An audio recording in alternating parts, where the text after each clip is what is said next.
que tenemos aquí ya en el piso a nuestro invitado habitual, el doctor Alejandro Ventura, cardiólogo, para hablar hoy de arritmias. Alejandro, ¿qué tal? Buen día, ¿cómo estás? Buen día. Gracias por la invitación. Bueno, no, gracias a vos por estar y por ser tan claro. La otra vez también muchas repercusiones de lo que hablabas sobre obstrucciones y sobre, bueno, problemas cardiológicos que devienen a veces de la manera en que vivimos, en que nos alimentamos. Y hoy vamos a hablar de arritmias. ¿Qué tan comunes son y qué son las arritmias? Bueno, Cardíacas. el corazón tiene un ritmo para latir. Es un ritmo que sería como un reloj. Es un ritmo regular, el bombeo del corazón. Eso está regulado por un sistema eléctrico que tiene el corazón. Tiene como una batería que está en la aurícula derecha, que es la que genera impulsos eléctricos con una regularidad determinada. Por eso se dice que el corazón tiene un ritmo normal. Ese ritmo también puede acelerarse en determinadas circunstancias. Cuando uno está haciendo un esfuerzo físico, por ejemplo, se acelera, o se puede enlentecer en horas de la noche cuando uno está descansando. Las arritmias es justamente cuando se pierde este ritmo. Hay afectaciones de diferentes tipos que hacen que se pierda el ritmo regular del corazón. Eso se define como arritmia. Bueno, para los que hemos tenido episodios de arritmias, uno siente que el caballo, que el corazón es un caballo desbocado, ¿no? Que va como en un galope irregular. No sé si en todos los casos pasa igual, pero en mi caso yo lo noté enseguida.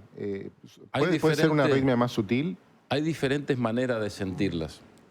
Hay arritmias que son totalmente asintomáticas. Nosotros eso lo vemos claramente en un estudio que se llama Holter, que es un grabador de 24 horas que registra todos los latidos del corazón en 24 horas, que nosotros los podemos ver en una computadora minuto a minuto. Y uno ve que hay muchas veces arritmias, que la más común en este caso se llaman extrasístoles, que son como un cambio de marcha periódico que hace el ritmo cardíaco, y la mayoría de las veces pasan desapercibidas. Ahora, la forma en que vos estás relatando de cómo la sentiste vos y como un caballo, diríamos, es muy típico también que ocurran. Ya son arritmias un poco más fuertes, y uno siente un golpe en el corazón, como vos decís, como un galope, o como cuando uno se asusta de golpe, ¿no es cierto? Que uno siente que el corazón como dice, que me sale del pecho el corazón. Médicamente eso se llama palpitaciones. Cuando uno siente el latido del corazón se llama palpitaciones. Normalmente uno no siente que el corazón late. Y las palpitaciones se pueden sentir en el pecho, a veces en el cuello. Como decíamos, depende del tipo de arritmia que tenga, la intensidad de las palpitaciones. También las arritmias se pueden sentir de otra manera cuando ya son un poco más fuertes y tienen repercusión ya en la efectividad de los latidos cardíacos. Hay arritmias que realmente alteran la forma en que el corazón bombea la sangre, entonces el cerebro se queda transitoriamente con menor llegada de sangre, y un paciente puede tener un mareo muy fuerte o puede tener un desmayo, que es un desmayo, es como todos los desmayos, es transitorio. La persona se recupera espontáneamente sin necesidad de que nadie le haga una maniobra de resucitación, y eso médicamente se llama síncope. O sea, el síncope es una pérdida de la conciencia transitoria con recuperación espontánea. Y después lo otro ya es lo más grave de todo, que es el paro cardíaco, que es lo que produce lo que se llama la muerte súbita. Esas ya son arritmias mucho más graves. O sea, son diferentes formas de manifestarse la arritmia dependiendo del grado de severidad de las arritmias. Hay arritmias leves y arritmias muy graves. Y hay algunas que están intermedias. Bueno, la pregunta era esa y ya la respondiste, ¿no? Si las arritmias son necesariamente graves Hay algunas que son leves, pero todas, sean o como uno las perciba, se deben tratar. Bueno, como decía recién, hay arritmias muy leves que no requieren tratamiento. Se llaman arritmias benignas, generalmente son extrasístoles, como decía recién, que son cambios Como de más marcha. ocasionales. Sí. En ese caso hacemos un control, una observación, le explicamos al paciente de que eso es benigno. Entonces, bueno, por más que de vez en cuando sienta algunos golpecitos, no le produce la ansiedad o el temor que tiene normalmente este tipo de síntomas, porque ya sabe que esto es benigno. ¿Y cuáles son los factores justamente que provocan que la arritmia se dispare? O se sienta un poco más, como decía Sergio, Claro, el bueno, corazón. hay arritmias en corazones que son totalmente sanos desde el punto de vista estructural y funcional. Vos le haces todo un estudio completo al corazón, haces un eco, puede hacer una resonancia, un electro, todo, y está todo normal, pero es una falla puramente eléctrica. Y hay otras arritmias que son consecuencia de una enfermedad cardíaca. Porque, por ejemplo, la enfermedad de Chagas produce focos de infección del Chagas, del parásito, diríamos, que eso después termina en cicatrices dentro del corazón. El infarto produce también cicatrices. Entonces, cuando hay áreas de cicatriz o de fibrosis, se llama como un área que el músculo fue reemplazado por un tejido conectivo cicatrizal, eso trae alteraciones eléctricas que terminan desencadenando las arritmias. Entonces, pueden haber arritmias en corazones sanos y pueden haber arritmias en corazones enfermos. Generalmente las más graves son las que se dan en corazones enfermos. ¿Hay factores de riesgo o eso, una arritmia le puede aparecer a cualquiera? Bueno, las arritmias que se dan en personas jóvenes generalmente son por problemas hereditarios. Hay enfermedades eléctricas del corazón que son hereditarias y son congénitas, como una enfermedad, por ejemplo, lo que se llama síndrome de QT largo, otra se llama síndrome de Wolff-Parkinson-White. Son problemas puramente eléctricos que traen arritmia en personas jóvenes, chicos, adolescentes. Esas arritmias que se dan en personas adultas o de la tercera edad son de causa totalmente distinta. Son consecuencia de una enfermedad como la enfermedad de las coronarias, como un infarto, como el Chagas, como decíamos hoy. Hay otras enfermedades que se llaman miocarditis. Entonces, el consumo de drogas también produce afectaciones. Y eso terminan en arritmia. O sea, las arritmias son a veces acompañantes de otras enfermedades.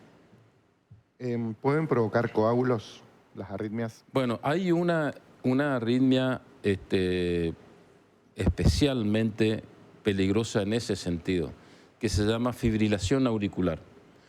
La fibrilación auricular es una arritmia de la gente mayor. Es la arritmia más frecuente en las personas de más de 60 años.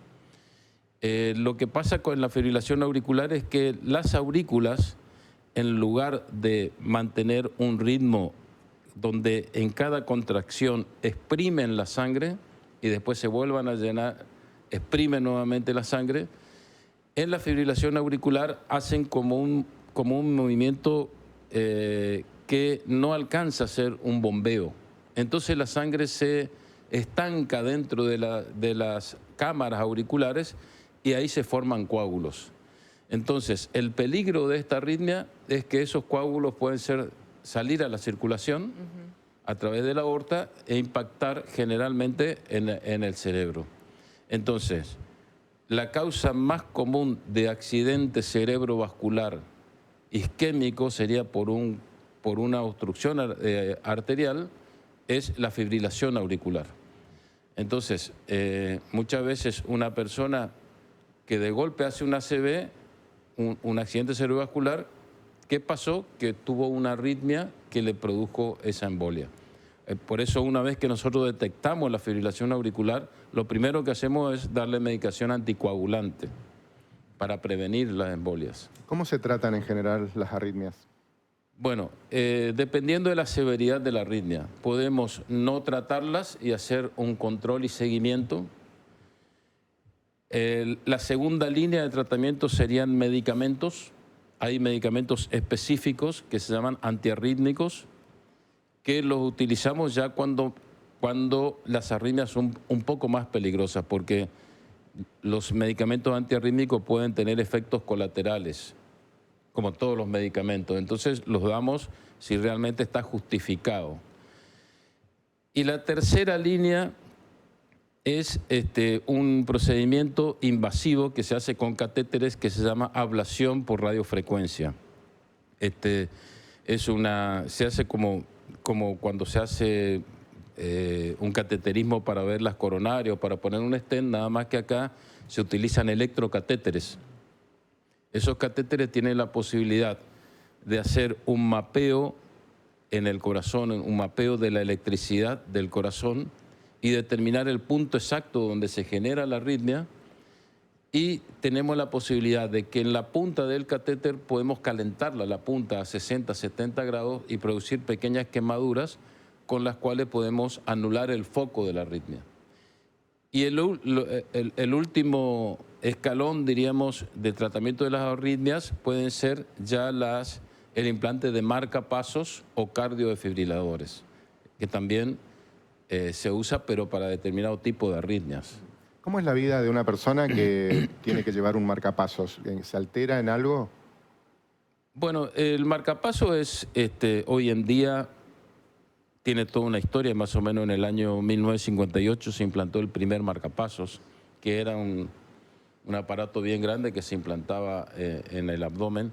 Hoy en día un marcapasos es como un reloj de pulsera que se coloca abajo de la clavícula. Se queda abajo de la piel en un bolsillo, se llama, en el tejido subcutáneo.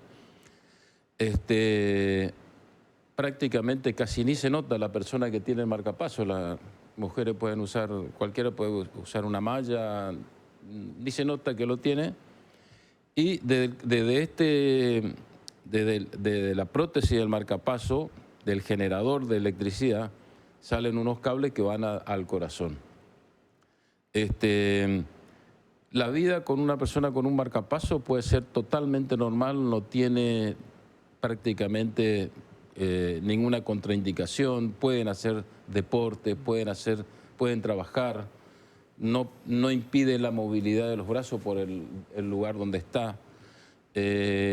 Solamente se controla el marcapasos 2 o 3 veces por año con una computadora. El funcionamiento se lo puede regular en forma totalmente no invasiva con una computadora, y tiene una batería que dura como 15 años, así que prácticamente nosotros le damos un carnet que tiene el marcapasos. Antes había un problema que no se podían hacer resonancia con marcapasos. Ahora sí, ya todos los marcapasos vienen aptos para resonancia. Así que después hay otros tipos de marcapasos ya que son más avanzados, que tienen, hay algunos que tienen 3 catéteres, 3 cables que regulan la contracción de diferentes cámaras del corazón, y después están los cardiodefibriladores implantables.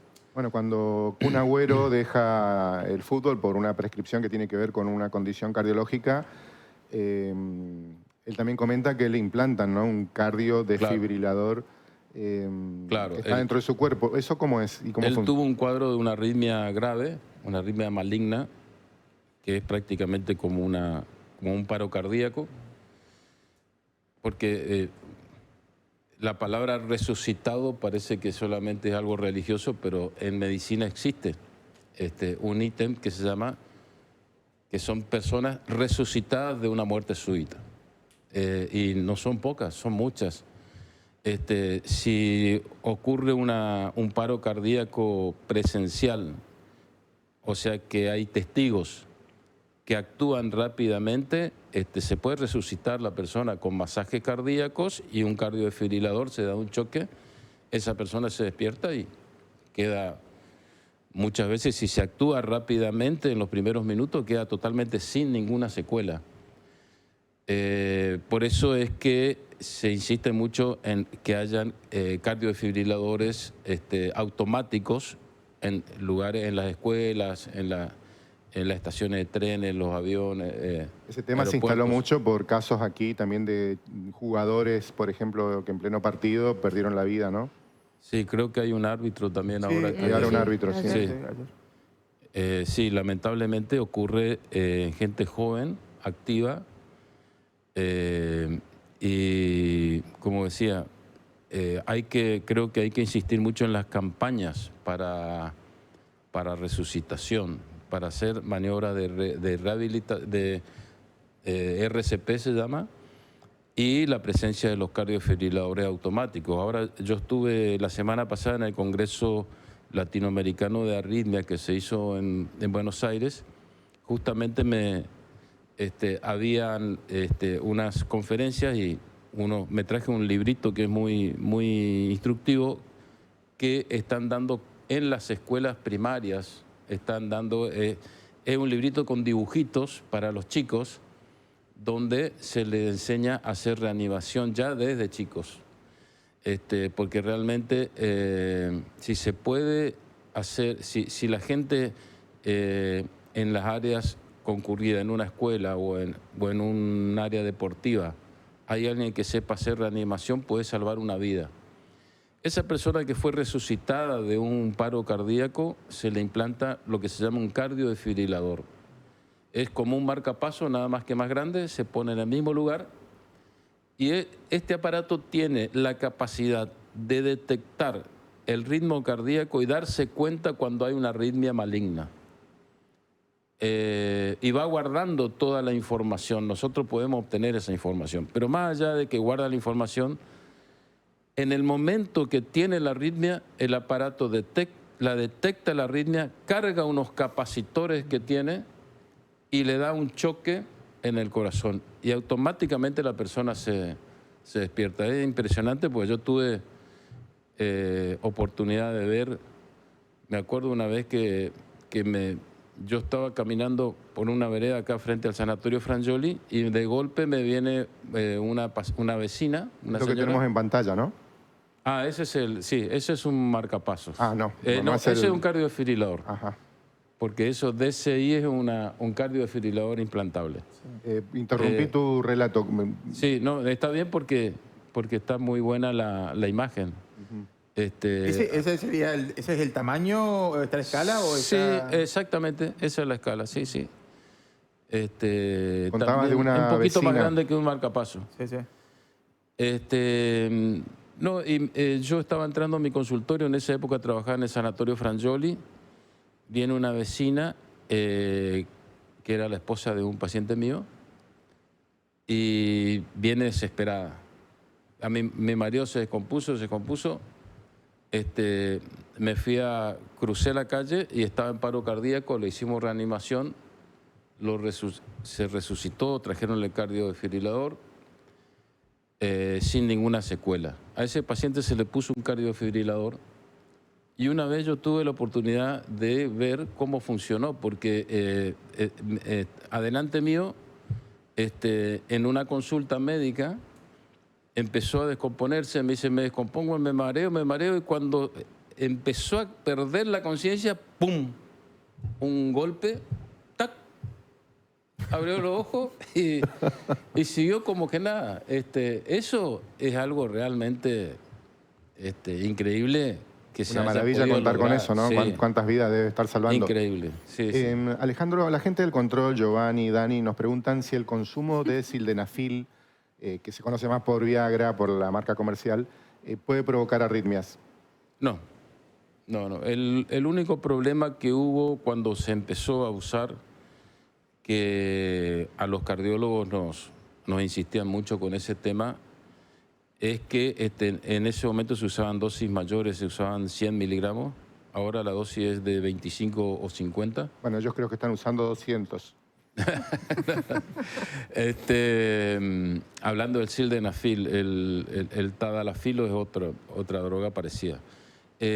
No, el problema fue cuando salió el sildenafil, que era el primero, que produce una vasodilatación muy importante y baja la presión, porque ese medicamento se empezó a usar como tratamiento para la hipertensión.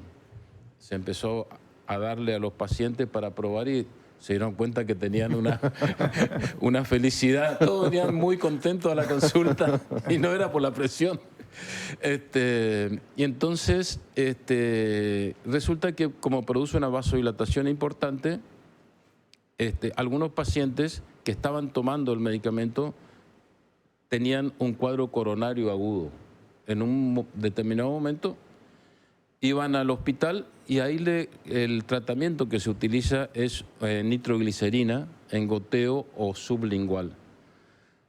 Ahí se producía una sumatoria de efectos entre el efecto vasodilatador del sildenafil más el efecto vasodilatador muy importante de la nitroglicerina y hacían una hipotensión muy severa que en algunos casos llegaron a tener algunos óbitos o fallecieron.